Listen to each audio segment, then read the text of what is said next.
ছেলের প্রথম স্কুলে যাওয়া নিয়ে বাবা আর মা হিসাবে আমাদের দুজনের এক্সাইটমেন্ট ছিল অন্য লেভেলের। কার স্কুল? আমার স্কুল। তোমার ভালো লাগতেছে?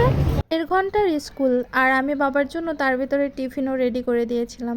স্কুলের সামনে আমরা চলে এলাম, এসে দেখি প্রচন্ড ভিড় ছিল, যেহেতু আজকে প্লে গ্রুপের ফার্স্ট ক্লাস ছিল। স্কুলে ঢোকার পর থেকে বেশ হাসি খুশি ছিল, কোনো ঝামেলা করতেছিল না, কান্নাকাটিও করতেছিল না। কিন্তু লাইনে দাঁড়িয়ে থাকা অবস্থা অনেক বাচ্চারাই কান্নাকাটি করতেছিল, আর সেটা দেখেও একটু ঘাবড়ে যায় এবং কান্না শুরু করে দেয়। অবশেষে আমি আর ওর বাবা দুজনে মিলে ওকে ক্লাসরুমে নিয়ে যাই। ক্লাসরুমে গিয়েও সে কান্নাকাটি করছিল, আমাকে ছাড়বে না, তাই আমি পাশেই দাঁড়িয়েছিলাম। ম্যামরা অ্যালাউ করেছিল। আজকে যেহেতু প্রথম ক্লাস ছিল, তাই সেরকম পড়াশোনার তো কোনো কিছু নেই, সবাই একটু পরিচিত হলো এবং বাচ্চাদের অনেক কিছু গিফটও করা হয়েছিল স্কুল থেকে। ওরা এখানে খেলাধুলা করছিল, আর ওই বাচ্চাটা না খুব কান্নাকাটি করছিল, ওর মায়ের কাছে যাবেই যাবে। এই যে আমাদের ক্লাস শেষ হয়ে গেল, এখন আমরা বাসায় চলে আসলাম। বাবা, স্কুল থেকে চলে আসছো?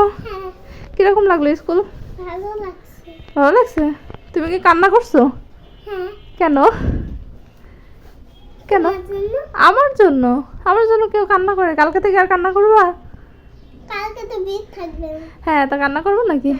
গুড, ঠিক আছে।